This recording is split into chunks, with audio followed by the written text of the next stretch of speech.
Halo semuanya, kami dari kelompok 3, kelas L80 jurusan Komputer Engineering. Hari ini kami akan menjelaskan logic statement. Sebelum itu kami ingin memperkenalkan diri kami terlebih dahulu. Nama saya Michael Halim, NIM saya adalah 2501992450. Dan saya bersama teman saya yaitu Devin Hartanto, NIM-nya adalah 2501995010. Hari ini kami akan menjelaskan 4 materi, yaitu the logic of compound statement, kedua adalah quantified statement, ketiga adalah informal atau formal language, keempat adalah multiple quantifiers. Mari kita masuk ke materi pertama. Logic of compound statement terdiri dari dua atau lebih pernyataan. Pernyataan digabungkan menggunakan kata-kata seperti dan, atau, jika maka, jika dan hanya jika, untuk membentuk pernyataan majemuk. Kata-kata ini digunakan untuk menghubungkan setiap pernyataan individu. Untuk membentuk pernyataan majemuk disebut penghubung. Biasanya pernyataannya menggunakan simbol seperti keempat di bawah ini. Oke, kita lanjut lagi ke conjunction statement. Compound statement konjungsi menggunakan penghubung and atau bisa disebut dengan dan untuk menghubungkan dua pernyataan sederhana. Untuk pernyataan majemuk ini, kedua pernyataan harus benar agar pernyataan majemuk benar. Seperti di tabel samping kanan, ini adalah PQ true, tetap true hasilnya. Tapi jika salah satu false, maka hasilnya adalah false. Kita lanjut ke disjunction statement. Kata hubung yang digunakan untuk pernyataan sederhana untuk membentuk compound statement yang disjungsi adalah or, bisa disebut dengan atau. Dalam pernyataan disjungsi, salah satu pernyataan harus benar agar pernyataannya benar. Jadi, kita bisa lihat di tabel samping kanan, itu PQ-nya tetap true. Jika salah satu dari mereka true atau false, jika P-nya true, Q-nya false, maka tetap true. Tetapi jika dua-duanya false, maka tetap false, seperti itu. Kita lanjut ke conditional statement. Compound statement conditional tidak berlaku jika hipotesis benar dan kesimpulan salah, tetapi dalam situasi lain, pernyataan kondisional itu harus benar. Nah, kita dapat menulis pernyataan ini sebagai jika P maka Q. Nah, kita bisa lihat tabel sebelah kanan. Jika P-nya Q sama Q-nya true, tetap true. Jika P true, Q false, maka hasilnya adalah false. Karena Q-nya adalah konklusi. Jadi jika Q-nya true, tetap true. Tetapi, ada dua kemungkinan, yaitu jika PQ-nya false, tetap true. Karena pernyataannya salah, tetapi keduanya salah, maka pasti jawabannya masih benar. Seperti itu. Nah, di sini ada biconditional statement. Di sini biconditional statement benar jika kedua pernyataan benar atau kedua salah. Jadi, jika kita bisa lihat di tabel sebelah kanan, jika PQ-nya true atau false, dua-duanya, maka jawabannya true. Jika salah satu dari mereka berbeda, jika satunya beda, yaitu akan false. Oke. Lanjut ke negation conditional statement. Negasi dari pernyataan conditional hanya benar jika pernyataan asli salah. Jadi, negasi dari sebuah konjungsi hanya salah jika dua pernyataan awalnya benar. Oke, kita lanjut ke tabel sebelah kanan. PQ-nya true, kita ingin negasikan Q-nya menjadi dari true menjadi false. Terus kita conditionalkan. Jadi PQ-nya kita dapat true. Kita negasikan lagi jadi false. Nah, di sini kita dapat PN negasi Q. Nah, di sini kita bisa tinggal N-kan saja P sama negasi Q-nya terus sama false jadi false, seperti itu. Seterusnya seperti itu. Lanjut kita supaya lebih mengerti apa saja yang sudah kita pelajari. Di sini ada pertanyaan, jika P sama dengan kamu makan nasi malam ini dan Q sama dengan kamu makan dapat dessert. Nah, kita tanya adalah conjunction, disjunction, conditional, and biconditional. Nah, kita jawab pertanyaan A. Kamu makan nasi malam ini dan kamu dapat dessert. Dan itu adalah kata hubung dari, conjunction statement. Selanjutnya kita lanjut ke nomor B. Kamu makan nasi malam ini atau kamu dapat dessert. Nah, di sini atau, yang saya bold, itu adalah kata hubung dari disjunction statement. Yang C, kita lanjut ke, jika kamu makan nasi malam ini, maka kamu dapat dessert.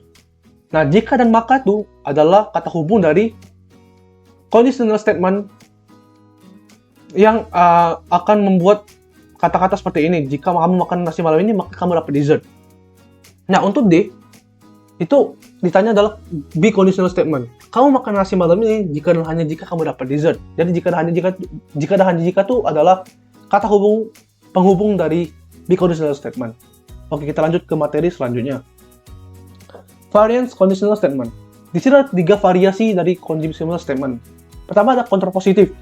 Jadi ada P dan Q diberikan, maka di positifkan. Jadi jika negasi Q maka negasi P. Nah di sini P dan Q-nya dibalik. Jadi Q-nya di depan, P-nya di belakang dan dinegatifkan. Nah untuk converse P dan Q diberikan, kita itu cuma dibalik saja, tapi tidak dinegasikan seperti kontrapositif. Jadi cuma jika Q maka P, cuma dibalik saja depan belakang. Dan untuk inverse dia berbeda dari yang lain. Karena cuma dinegasikan saja, tapi tidak dibalik. Seperti itu. Kita lanjut ke soal supaya lebih mengerti. Jadi di sini ada jika hari ini adalah hari Natal, maka besok adalah hari libur. Nah, di sini kita harus tahu yang mana P, yang mana Q. Jadi kita asumsikan jika hari ini adalah hari Natal, maka itu adalah P, maka besok adalah hari libur, itu adalah Q. Nah, A. Kita jawab kontrapositifnya. Kita sudah tahu bahwa kontrapositif kita dibalik dan dinegasikan. Jadi jika besok bukan hari libur, maka hari ini bukan hari Natal. Yang di Q-nya di depan dan dinegatifkan, yang P-nya di belakang dan dinegatifkan juga. Yang B itu cuma dibalik saja tapi tidak dinegasikan. Jika besok adalah hari libur, maka besok adalah hari Natal. Cuma dibalik saja tapi tidak dinegatifkan. Yang C itu kita negatifkan saja tetapi tidak dibalik. Jadi jika hari ini bukan hari Natal, maka besok bukan hari libur. Seperti itu. Kita lanjut materi selanjutnya. Itu valid dan invalid argumen. Sebuah argumen valid jika semua premis benar, maka kesimpulannya benar. Jika semua premis benar, maka kesimpulannya harus benar. Tidak mungkin semua premis benar dan kesimpulannya salah. Ini adalah untuk valid argumen. Dan selanjutnya untuk invalid argumen, argumen yang tidak valid, kita dapat menguji valid atau tidaknya dengan mengasumsikan bahwa semua premis benar. Dan melihat apakah masih mungkin kesimpulannya salah. Jika memungkinkan, maka argumen tidak valid. Oke. Contohnya supaya mengerti. Untuk valid argumen, ada premis nih, 1. Alex ada di Bandung atau di Palembang.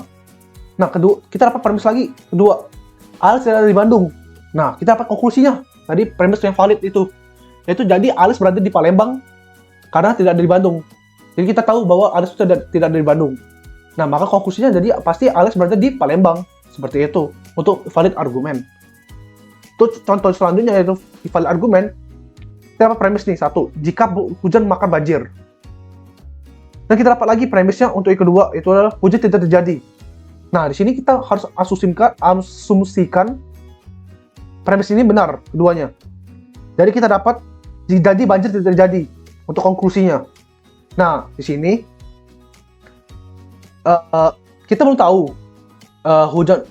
hujan itu dapat menyebabkan banjir apa tidak. Karena banjir itu tidak dapat disebabkan oleh hujan saja, tetapi banyak hal lain yang dapat menyebabkan banjir. Maka hal ini termasuk invalid argumen. Seperti itu. Oke, selanjutnya akan dibantu oleh teman saya, Devin Hartanto, untuk menjelaskan yang lainnya. Selanjutnya ada quantified statement. Predicate adalah kalimat yang mengandung sejumlah variabel yang terbatas dan menjadi pernyataan ketika nilai-nilai tertentu diganti untuk variabel. Domain dari variabel predicate adalah himpunan semua nilai yang dapat menggantikan variabel. Untuk quantifier digunakan untuk mengkuantifikasi variabel predikat. Ini berisi rumus yang merupakan jenis pernyataan yang nilai kebenarannya mungkin bergantung pada nilai beberapa variabel. Universal quantifier. Terkadang pernyataan matematis menyatakan bahwa jika ada properti yang diberikan benar untuk semua nilai variabel dalam domain tertentu, itu akan dikenal sebagai domain discourse. Dengan menggunakan kuantor universal, kita dapat dengan mudah mengungkapkan pernyataan ini. Simbol quantifier universal dilambangkan dengan yang berarti for all, for every, for each, for any, atau given any. Nah, biasanya simbolnya itu adalah A kebalik. Contoh soal, nyatakan kalimat pada quantifier universal, di mana semua yang ada X, elemen dari B, itu adalah X kuadrat, min 3X plus 1 sama dengan 5. Pembacaannya, untuk setiap X anggota bilangan bulat, berlaku X kuadrat min 3X plus 1 sama dengan 5. Existential quantifier. Terkadang pernyataan matematika menyatakan bahwa kita memiliki elemen yang mengandung beberapa properti. Dengan menggunakan kuantor existential, kita dapat dengan mudah mengungkapkan pernyataan ini. Arti dari simbol yang berarti there exists atau dengan simbol E kebalik. Contoh soal, terdapat kalimat beberapa orang rajin beribadah. Ditulis E yang ada X, elemen dari X, seperti X adalah orang rajin beribadah, di mana X besar untuk semua orang. Universal Conditional Proposition. Memahami pernyataan bersyarat universal akan meningkatkan pemahaman Anda tentang pernyataan jika maka bersyarat, khususnya mengapa tabel kebenaran dari pernyataan jika maka dibangun sebagaimana adanya. Secara simbolis direpresentasikan sebagai semua yang ada X, jika PX maka QX atau sebaliknya. Contoh soal, nyatakan kalimat pada quantifier universal. Semua yang ada X elemen dari B jika X lebih besar dari 1, maka X kuadrat lebih besar dari 5. Pembacaannya otomatis jika bilangan bulat lebih besar dari 1, maka kuadrat lebih besar dari 4. Negation quantifier statement. Negation of universal statement yang pertama. Negasi dari semua yang ada X elemen dari D, QX, itu bisa dibaca sebagai yang ada X elemen dari D such that negasi QX. Nah, di sini semua yang ada bilangan real X itu bisa dibaca sebagai yang ada X adalah bilangan genap. Negation of existential statement. Negasi yang ada X di D such that QX bisa dibaca sebagai semua yang ada X in D negasi QX, di mana yang ada X integer semua integer sehingga kuadrat termasuk integer, atau dibaca sebagai semua yang ada integer X kuadrat tidak termasuk integer. Yang terakhir, negation of universal condition statement. Negasi semua yang ada X jika PX maka QX, atau dibaca sebagai semua dibaca sebagai yang ada such that PX and negasi QX. Nah, di sini semua yang ada jika bilangan pertama X adalah 2, maka X termasuk positif, atau yang ada X bilangan pertama X adalah 2 dan X tidak termasuk positif. Formal and informal language. Formal language dalam matematika, bahasa formal biasanya didefinisikan oleh alfabet dan aturan pembentukan alfabet. Bahasa formal adalah seperangkat simbol di mana bahasa ini dibangun.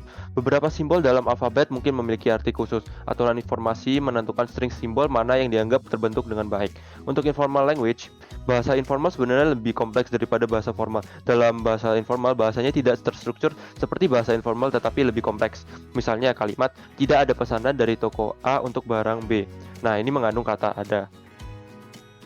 Formal and informal language. Contoh dari soal, biasanya mereka menggunakan simbol-simbol untuk formal language. Jadi, semua yang ada X elemen dari R, X kuadrat lebih besar atau sama dengan 0. Solusinya menggunakan kata-kata kalimat. Setiap bilangan real memiliki kuadrat non-negatif, semua bilangan real memiliki kuadrat non-negatif, kuadrat setiap bilangan real adalah non-negatif. Kebalikan dengan informal language, soalnya adalah menggunakan kalimat, dan solusinya adalah simbol-simbol, di mana yang ada P, elemen dari P seperti P yang terstruktur, di mana P besar adalah himpunan semua program. Statement with multiple quantifier.